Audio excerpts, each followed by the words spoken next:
மத்தி பேர் மறிக்கொண்டு சொல்லக்கூடிய பாரிஜாத மலரை பறித்து பன்னீரால் காலை கழுவி எனது பட்டாடையால் தொடுத்து உங்கள் பாதத்தில் போட்டு ஆதரமாக பணிந்த சுவாமி மன்னா.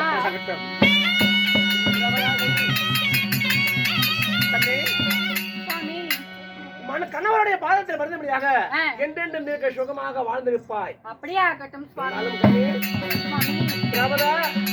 நமது பேரபிள்ள குணசேக அதாவது பாட்டனாருக்கு பாதபூஜை செய்ய வேண்டும் என்று மலரை தேடி சென்றானே, சென்றவன் வந்தானா இல்லையா?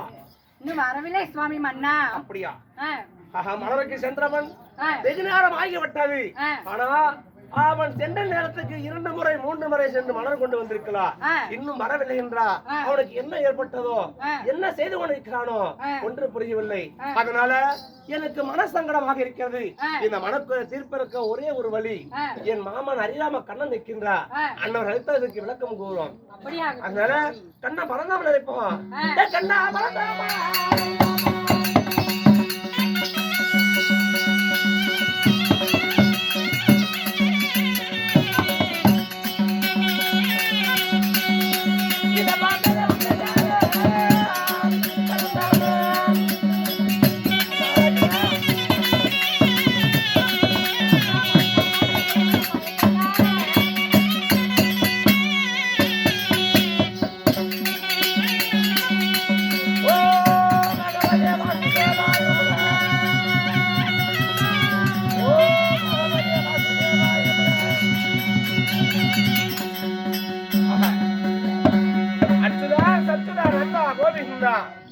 இந்த அர்ஜுனனுடைய அழைப்பை கேட்டு சீக்கிரமாக வந்துவிட வேண்டும். மகேவா பறந்தாமா கண்ணே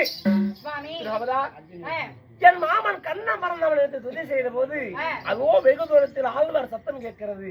மாமன் வருகைக்காக காத்திருப்போம். மகளா